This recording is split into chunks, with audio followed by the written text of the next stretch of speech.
All right, everybody, let me go ahead and get us full screen here. I just want to go ahead and say welcome back. This is going to be a fun episode that we have here of Orchestrate This. Let's go ahead and sort of get intros and all that stuff out of the way as people are chiming in, though.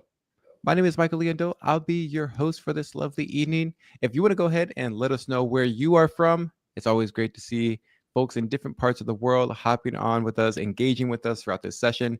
And we do have a pretty awesome session with us today. As you can see, I have my coworker on stage with us. This is going to be Austin Wilkins.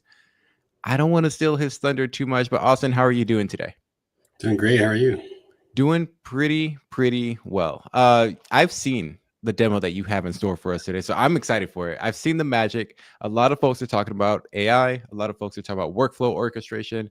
It's kind of the buzz that we have, and you've put that all together. Is that right? Let's not reveal the magic, but I mean, am I par for the course so far? Yeah, I've written a little bit of glue, which has been quite magical. It's kind of made a connection that creates a lot of power. Nice. And in terms of like where you see the future of AI going, as folks start chiming in and letting us know, hey, where they're at and where they're from, how they're doing today, what insights have you gleaned from putting together what you've built today? I believe that for one, the landscape is incredibly fast. So I'm a complete AI novice. So I gleaned that more than anything, I've lucked into something really powerful here. That Conductor, a phrase you'll hear me use throughout the talk is that it's the execution arm of AI, and it may not make sense to you what that means now, but I'll get into that, and it will be. I think it's the most powerful aspect of what I'm about to share with you. Super cool. And then I guess I'm wondering, before I let you take it away, like where are you at with this whole like world of vibe coding? Are you like full on vibe coding these days? Are you anti like letting AI agents do the work for you? What's your stance? I've been talking a lot about this lately. Personally, the key takeaway I have from this kind of concept of vibe coding is that you can never hand over your developer expertise to AI. You still have to maintain it. You have to know everything that AI is doing in order to be the most powerful developer possible. AI should be your assistant and not your boss. It should be your assistant, not your boss. I love that. I haven't heard anybody say that. Awesome. Great. Well, I don't want to get into spoilers. It's really hard for me not to talk about like what we have going on today. So that's all you. I am going to, I believe you have a slide deck for us today. Mm-hmm. Yeah. Maybe a demo. But I am going to let you take it away. I believe that you know how to share your screen and do all that stuff. So I'm going to hop off and I'm going to let you show the audience what you have going on. Sound good? Sounds great. All right, take it from here. Thanks. Hey, I am sharing my screen. I'm actually not confident that everyone can see it. So Michael, can you let me know? Oh, there we go. Perfect. Yeah, so as Michael said, my name is Austin Wilkins. I'm a senior engineer at Orkes. I started here just about 3 months ago, and I'll be the first to tell you that I was a complete AI rube prior to working on the MCP server. And about 2 months ago, I started working on it and have gained an incredible amount of knowledge.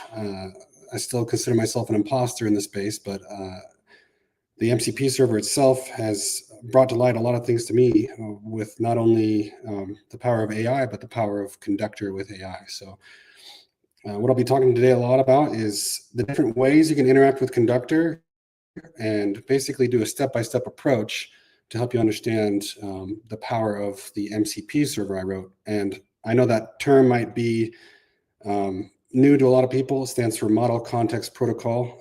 I'll give you little Easter eggs of knowledge along the way about it, but by the end, I'll have a full explanation of what the MCP server actually is, because it was definitely new to me only months ago.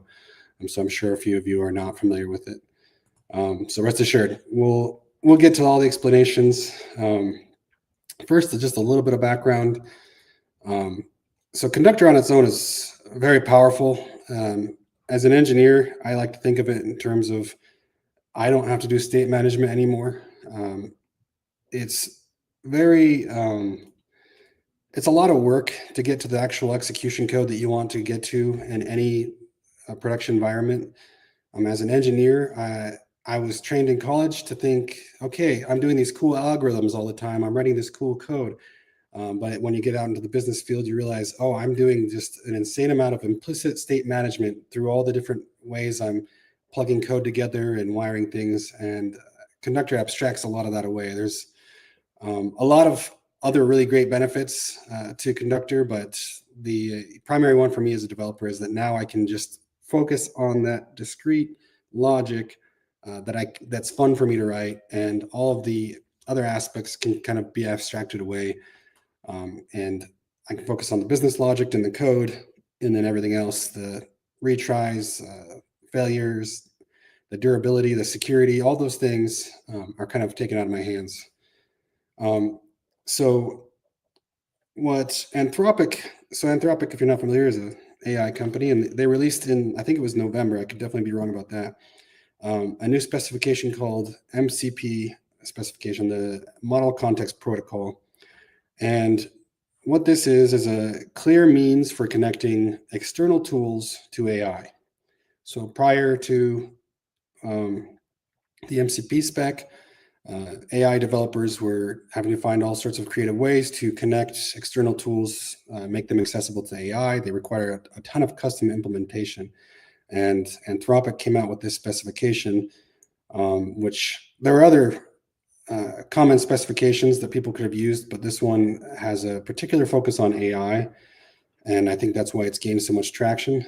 And it allows basically you to write a little bit of code, a little bit of configuration, and instantly, instead of having AI have to write a bunch of specialized code to interact with the millions of services that are out there, now the services themselves can write a little bit of code and instantly gain connection to any AI that's also implementing the MCP specification. So like I said, we'll get more into that. And what we're going to do here is we're going to walk through the different ways to interact with Conductor leading up to the MCP server. And I'm going to talk about them in terms of the amount of technical intervention and the amount of speed that each of these ways get you, each of these means of interaction gets you. And when I say intervention, I'm talking about the explicit application of technical knowledge or skills. So you're actually actively using that knowledge and skills you have to make adjustments. And one theme that's common throughout this talk is that, and I mentioned this right at the beginning with Michael, is that there's no point at which you can give away your technical expertise and not have it and be effective. At every level, that technical expertise is necessary. The different levels of intervention, what that gets you is ease of development as an engineer, and it makes onboarding quicker. So, but in order to be an effective engineer, you still have to understand everything that's going on from the bottom to the top. So at no point will I recommend playing it easy. What I recommend is, the paradigm that I'm focused on is the amount of ease in which, or the amount of speed at which you can become onboarded to the service. So I don't know if that's clear as mud, but hopefully it becomes clear as we go through. So I'll talk about each way to interact and the intervention required as well as the speed. So the most basic level of interacting with Conductor is through workflow JSON. And in truth, this is not an actual means of interacting with Conductor. It's the theory behind a workflow. So a workflow on its own is just theory until it's applied somewhere. So there's a few different ways you can apply it. You can apply it through the RESTful APIs, SDKs, and UI, and we'll get to those. But the manual JSON creation, this is what a workflow is at its core, is just a JSON structure. And another theme I'll talk about a little bit is the difference between power and ease of use. So when you're dealing with something that has a lot of power, typically it's very hard to use. And what we do as engineers is we abstract to make things easier to use. One thing I think about with this regard is I used to work at Google, and they have a system called Borg. And Borg is their server infrastructure. Everything runs on Borg, or at least it used to when I was there. Everything runs on it, from their data pipelines to their websites. It's just a billion machines distributed across the world, and you have the power at your fingertips to access those machines via their configuration files, the Borg config. And as an engineer at Google, you spend a lot of time getting frustrated by these configs and working in these configs. And the reason they're so frustrating to work with, or the reason they require so much technical expertise and dedication to learning, is because they're so powerful. And everything we build on top is effectively an abstraction away until you get to like a simple website, right? Or an application on your phone. And now it's really easy to use, but at that abstracted level, you have way less power over what's going on. And so that's a theme I'll get to later too. But typically, more power equals more complexity in use, and more abstraction means less power, but typically less complexity in use. So here you have complete control over everything. But you also have to have complete technical expertise in order to be the most effective possible, because you have to memorize everything from the ground up here. You have to know every single little field. You have to know how the different tasks interact, and you basically have to parse in your own mind the different steps of the workflow by looking at the JSON. So this requires the most technical expertise, dealing with these files directly. Now, like I said, this is just theory. So now we get to the first usage of these workflow definitions. And another thing I'll point out is that at every state has its benefits. It's more complex to deal with the workflow, but it's more powerful, like I said. So it can be very effective to edit workflow definitions, directly. So here we have RESTful API usage. This is the first implementation. It's very slow to deal with RESTful APIs, and it has a high level of technical expertise. Basically, there's no help here. We have our APIs. You have to provide the workflow yourself, and you have to understand the workflows yourself. So you can build that own abstraction level if you want, right? But it's not given to you through the RESTful API. If you want abstraction, you have to write it in your own code in order to make workflows and creating workflows easier to deal with. That being said, the RESTful APIs are incredibly powerful.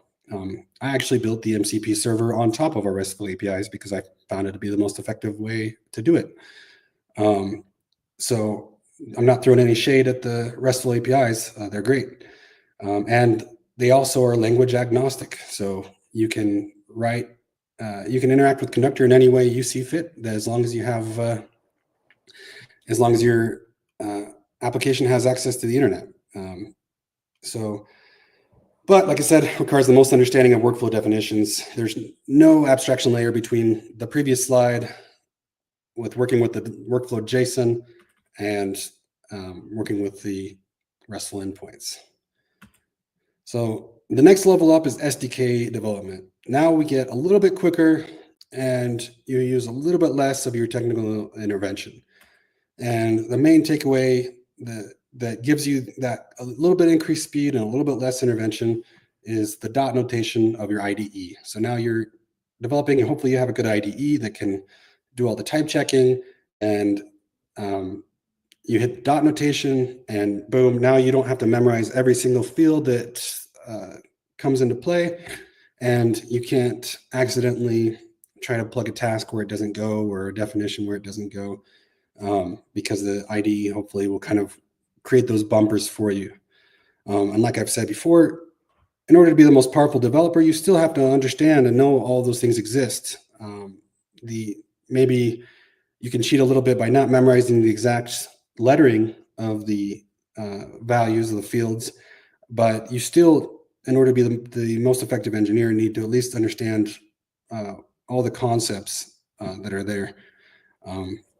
So yeah, this is a great way to interact. It also is cool because with a workflow, you can version a workflow, but now you can, in code, version how you're interacting with that workflow and how you're creating that workflow. So you get kind of a second layer of versioning. Yeah. So now we'll get to the next, a much easier way to interact with, or not easier, sorry. I keep using that word, but it's really a matter of speed and intervention. Like I said, at every level, you still have to have that technical expertise, but now there's more bumpers. And what that effectively means is you can ramp up easier because things are a little more in front of you, and the bumpers help you focus on the fields that maybe are more default, that you might care about the most, but it's still a little bit of guesswork in terms of how that's presented to you. And you still have to be, like I said, very knowledgeable in order to be effective. So this is the way I think most people probably interact with conductors to the UI, because now instead of parsing a workflow JSON in your mind to understand what comes before what, now we have a UI which abstracts that away for you, and you can see right in front of you the ordering and what's happening. And that's as like I've mentioned before, I'm an AI rube, but I'm also a technological rube. I didn't even say technological right. And so I prefer to have things visualized as much as possible, personally, because it's just easier to parse that way. Much easier to read a UI than it is to read code in a lot of cases. Not always, I'm sure. I'll get some pushback on that. But here we have a lot more of the bumpers, like I was saying. So you can kind of use your technical expertise in a cursory manner, kind of glance over, make sure it meets your expectations, and build workflows much quicker. We also have a lot of built-in templates, so you can build workflows quicker that way as well. Yeah, it's built right on top of Conductor, so now you have most of the power there still, right? And ultimately, there's a little tab at the top where you can go into the code and edit it directly too. So none of the power is necessarily lost in that power and abstraction theme I was talking about. But it's kind of hidden from you a little bit to make your life a little easier. And that's what abstraction is effectively, right? So now we get to the really fast way to interact with workflows and the least amount of intervention, and that's through AI generation. And kind of a funny aspect about this is that AI assistants, when they generate workflows for you, they're generating them through the workflow JSON. So it's kind of a step backwards in terms of how it's actually creating workflows in terms of intervention and complexity, because now it's doing the most complex way possible. It's generating workflows through the workflow definition JSON. But from a user perspective, the API for creating those workflows is much more human now. So you can very quickly just come up with an idea, type it out into Claude, and not have to really know or not use, like I said, that technical expertise of what fields go where. You can rely on Claude or Cursor or whatever your AI is, and it will generate very quickly a complex workflow for you. But as I mentioned, you don't want to let go of your technical expertise. You don't want to give it to someone else. You still have to have it because Claude can do some crazy stuff. I built some workflows with Claude, and it goes way off on the wrong track. But if I didn't know anything, I wouldn't know any different, and I would allow it to create workflows that were not really of any utility to anyone. They might even look impressive, but they don't do anything close to what I had anticipated. And so I still have to apply all of that knowledge that I have to kind of guide Claude, to prompt Claude correctly, and to review everything that Claude has done. And Claude isn't the only AI assistant that will do this for you. Cursor, and then many others. Anyone that implement this MCP server or MCP client specification can do that. And like I said, we'll get more into that too. So it's very fast to create workflows. The main thing with working with Claude, the only main drawback is that you have to do a lot of back and forth. Claude's maybe your assistant, but you're also kind of Claude's assistant, because now you have to go back to the UI or the APIs, get the workflow, or plug the workflow it created into it, then go back to Claude and say, hey, there was an issue with some of the specification, or the schema was wrong, or I ran the workflow and it didn't give me the output I wanted. And you have to go back and forth. So you're kind of the middleman between your assistant and Conductor. And I'm not hating on that. Like I said, you can create workflows very quickly. It's very impressive, but you still have a little bit of that middleman work, which can be frustrating. And so that's where we get to finally our MCP server. This is by far the fastest way to interact with Conductor, and it removes you as the middle person to do all that intervention. So that's pretty, not only does that moving that intervention make you have to do less work in terms of using your technical expertise, but that is part of the speed as well, because now Claude can go back and forth with Conductor and create, execute, test, run, analyze, do all these things directly with Conductor, leaving you out of the loop. Now, how it does that is through the MCP tool. And I promise the very next slide is where we'll get to actually what the MCP server is.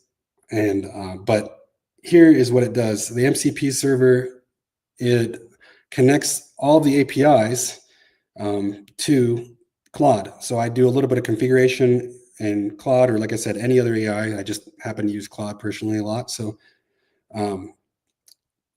that's the one I'll name. So you do a little bit of configuration work. You give Claude this configuration, and then bada bing, bada boom, you have access to a whole bunch of tools for interacting with Conductor.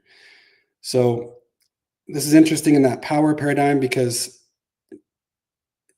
you're back to having the most amount of power, because now you can create workflow definitions down to the JSON level of interaction, but you have all of the ease of use of interacting with natural human language. So AI was already, really impressive, but this just seemed magical to me, connecting these two, because I just sit back and my AI assistant does almost everything, and my intervention is very minimal. I still have to go in, I still find errors, I still have to correct occasionally, because I still have to understand what's going on. But I can take care of most of that work through prompting, and really take myself out of the loop and watch this magical interaction work with any service that you create an MCP server work for. But there is something specifically magical about Conductor with Claude, and I'll get to that, or with AI assistants, and I'll get to that in a minute. So finally, what is MCP protocol? The monocontext protocol overview. So like I said, before the MCP servers, before the MCP spec, AI assistants, if you wanted to interact with some tool of yours, you'd have to reach out to the developers directly and say, hey, can you please make some deal with me? Or maybe I can help contribute to your AI and do the connectivity. But you had to do all this specific code, which plugged into the agentic loop code that would interact with your LLM so that the LLM would then have access to your server.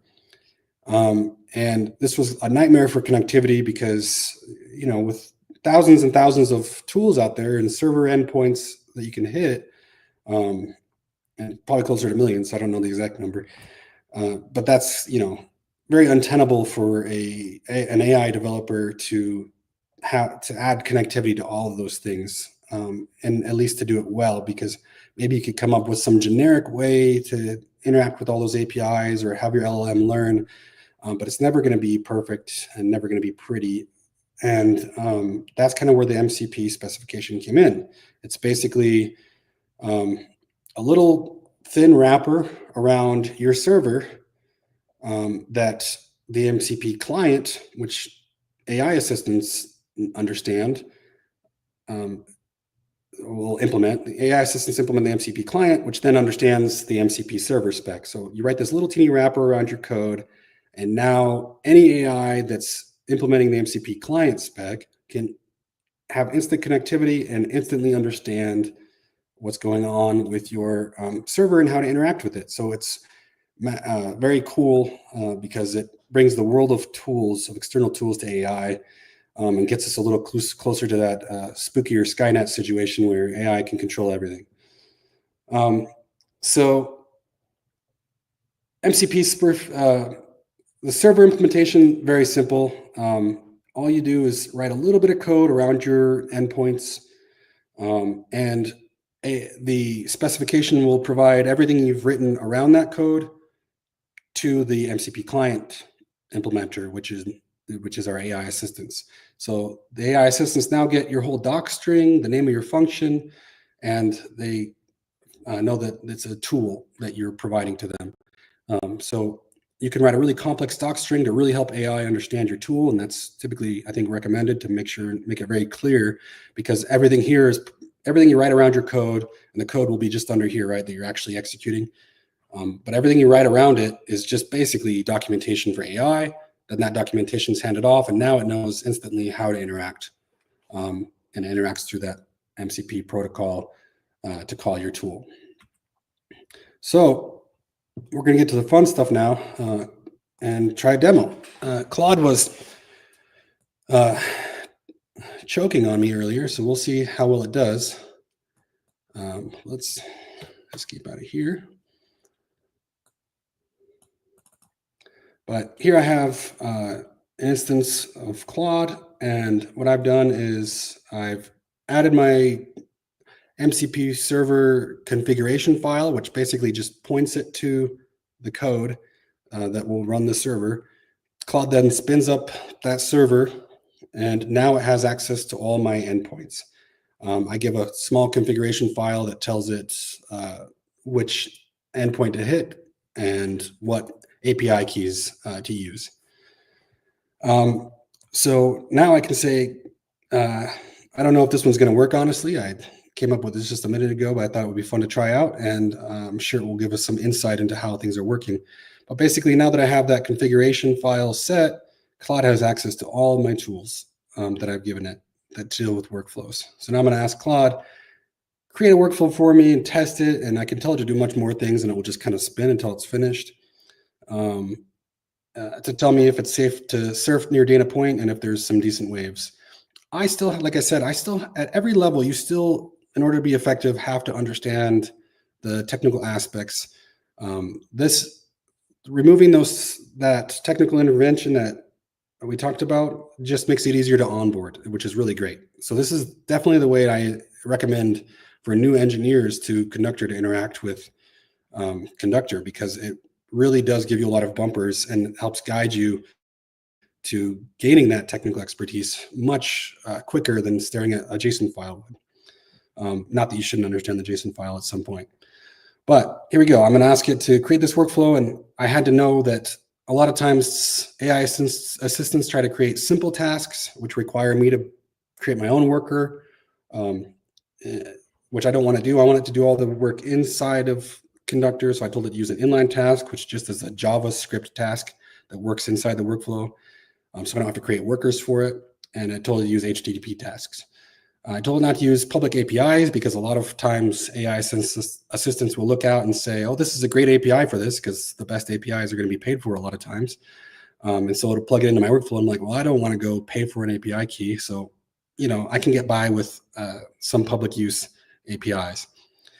And then we'll see if this does what we want it to. And if it doesn't, we'll get some good insight on how to interact with Claude or any AI assistant.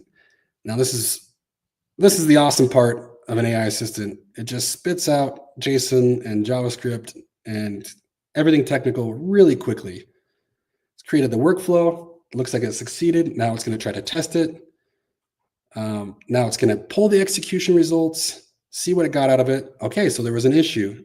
It used some API that doesn't act the way it wanted to, so it's going to change the workflow. And this is the magic of the MCP server.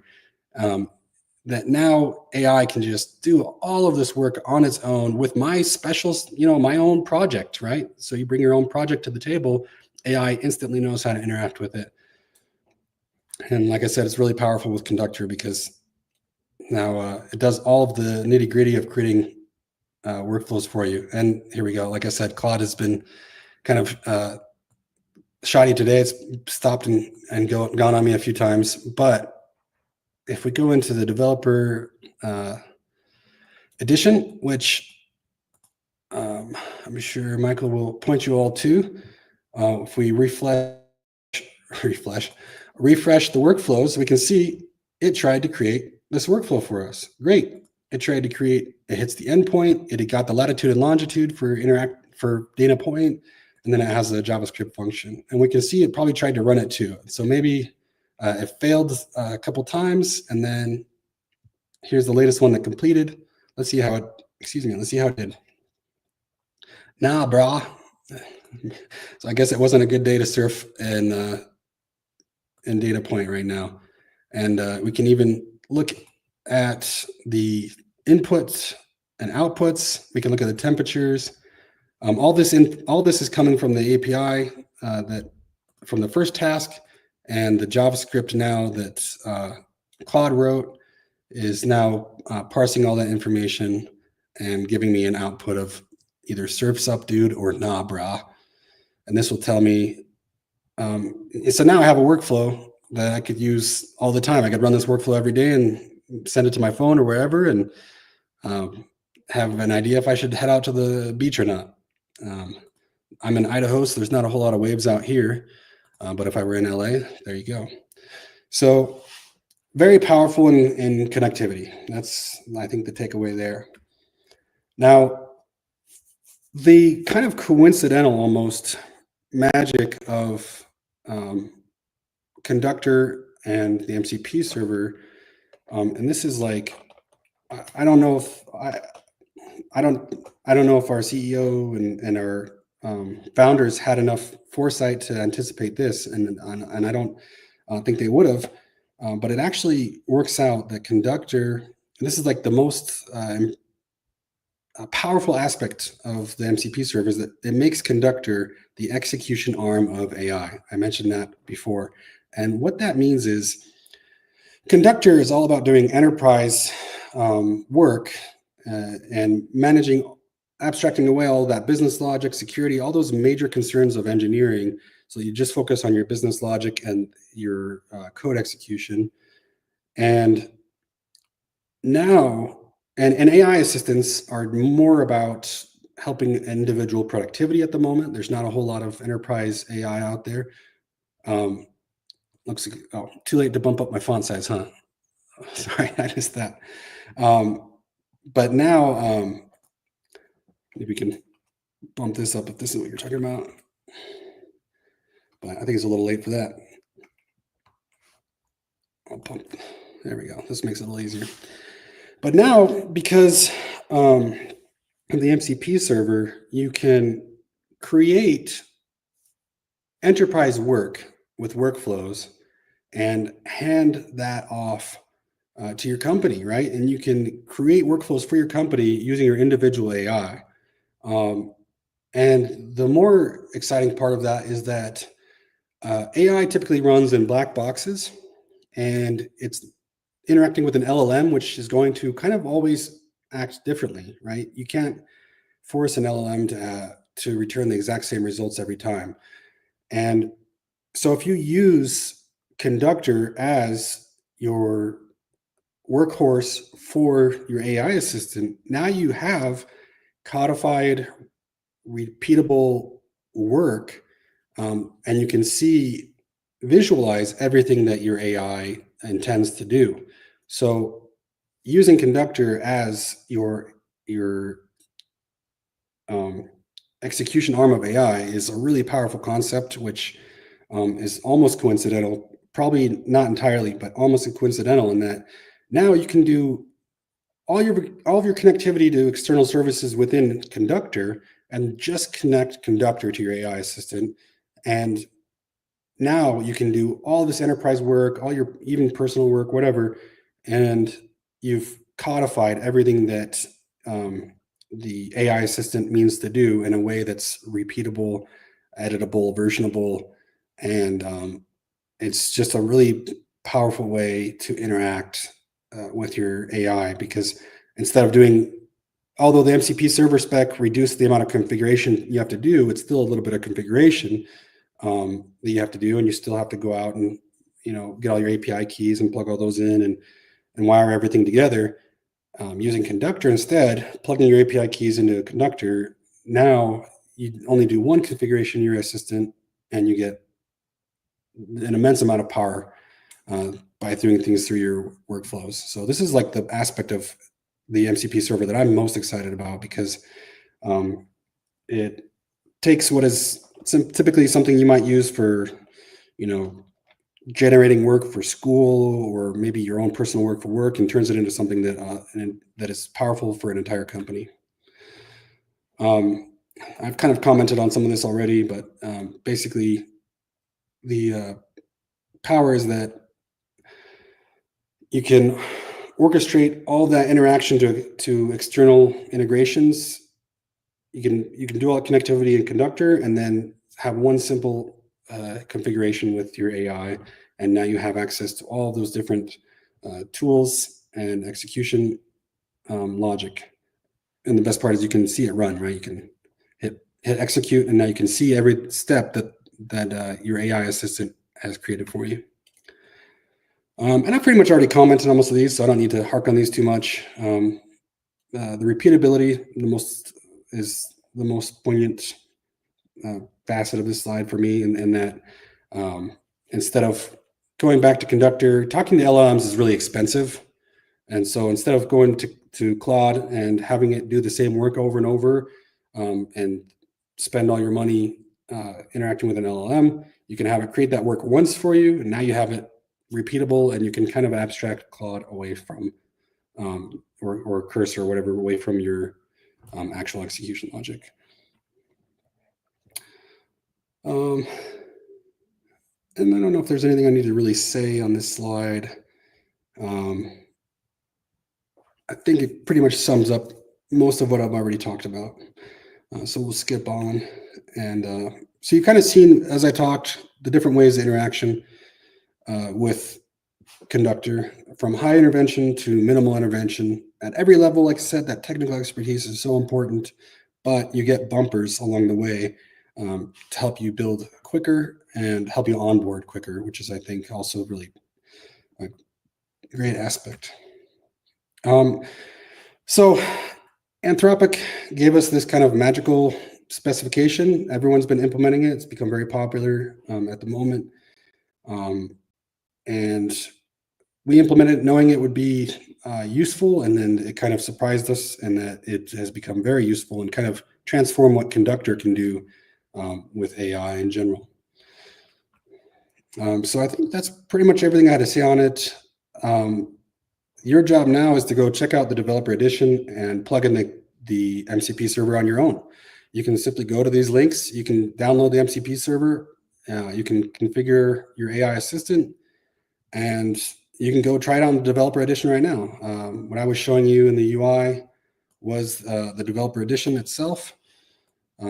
So you can this is the same edition you'd be using, go create your workflows, test them out, and see what you can do, see what kind of complex workflows you can create. I know I've created some very complex ones with this in the past, like this one. Here I'm able to create attempting to create an AI agent on my own by using a workflow. And this was created largely with Claude, I believe.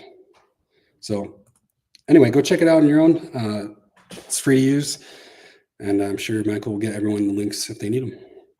Cool. So we can go ahead and get to the questions, if there are any.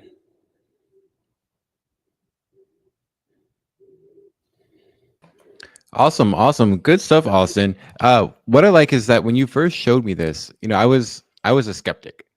I was, it was okay. I can vibe code like a whole like workflow that does this stuff.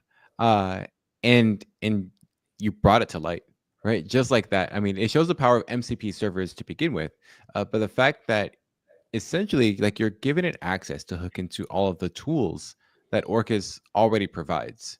Is that correct? Yeah. At the moment, it's a subset, but it's the most common subset, I think, of tools. But it's also extensible, so you can clone the repo, add whatever functions you want, and I've written it in a way that's really easy just to add. I mean, it's like just a couple lines of code, and you can add any endpoint you want. So yeah, it brings all the tools readily available to AI. That's awesome. And that actually brings me to my next point, which is because I mean APIs, they grow and they get improvements themselves, right? So if there are additions that folks want to add, this is open for contributions. This is open source at its finest. As you mentioned, you've written it in a way that makes it easy for somebody to jump in, add a certain feature or tool that they need in their project, and then ship it off so that others can take advantage of it. Yep.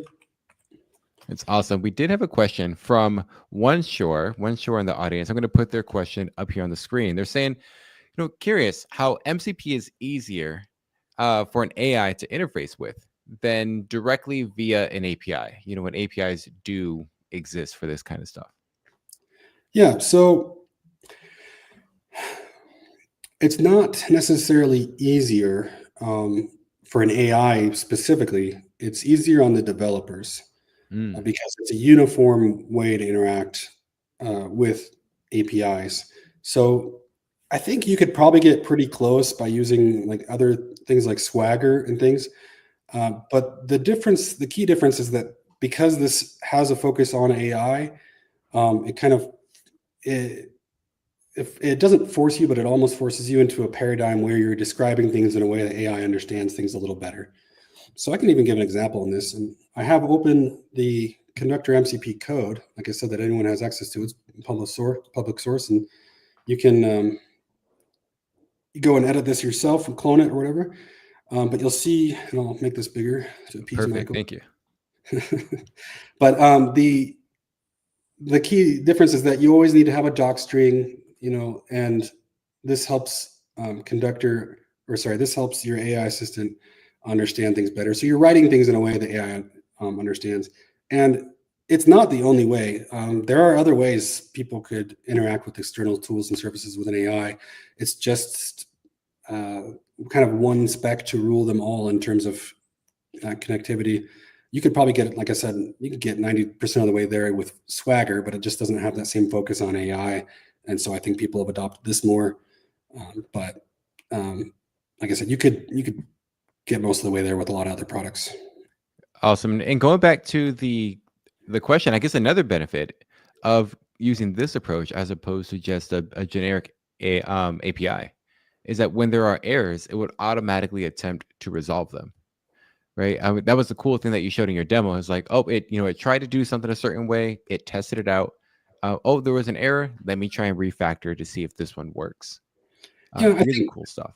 I think you get some of that no matter what, because that has to do with probably the agentic loop where the AI assistant itself interacts with the LLM and it decides if it wants to keep trying new things.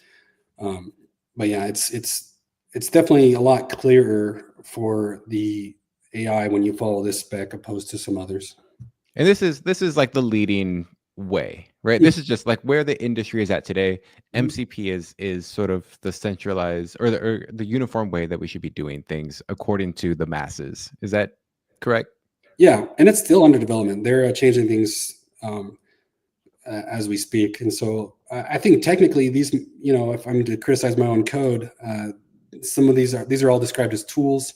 I think some of them should be described as resources, but Okay. like Claude and Cursor and things, they haven't even implemented that aspect of the spec yet. So it's still very much under development. Again, going back to that's just the beauty of open source, right? Things evolve, and names and schemas, all that stuff changes. But no, this has been really, really great. We don't have any other questions in the audience, but I am going to give it 1 or 2 more minutes. If folks have feedback on the presentation, have questions around MCP in general, and even more directly on what Austin has developed and showcased for us today. So where are what's next? Right? What's next on the horizon for MCP? What do you see? Honestly, if I were to throw a guess out at the future with AI, with the speed things are moving, I would get it wrong. I I promise you I would. I think the next big step, or the next small step with MCP, is to simply add more tools, right? And Mm, add more endpoints. I think the MCP server that I've written is kind of a nice in between for OSS, the open source conductor, and Orkes Conductor. So it's available and usable with both. And then, but there are some extra features you get from Orkes Conductor, which you don't get in OSS.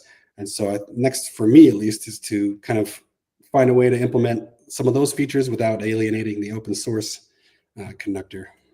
I see. I see. Yeah, that's the beauty of it, right? And it's at the implementation level. I can see how it can be tricky because you're dealing with Orcus and you're dealing with open source. But the beauty of it is this is living under the open source umbrella of what Orcus has out there today, right? Orcus are now the stewards of Conductor. And through this, folks can easily peek under the hood, see what's going on. Again, they can contribute, and even see where those lines are drawn or where they might get gray and how we can improve on that story. You've Right. written a fantastic README that'll walk folks through on how to get started. And as Joe is saying here, this has all been great. And really, truly, thank you for sharing all of this. Thank you. Yeah. Perfect. Well, if there are no questions, we are going to go ahead and wrap things up. Folks, I want to go ahead and thank you all for chiming in today. This has been a fantastic session. We're going to keep doing these likely every week. I'm going to get a new cadence going on for everybody. So Austin is the first of many guests. But until next time, I want to say thank you all for joining. See you all next week. And until then, happy coding. Bye, everybody.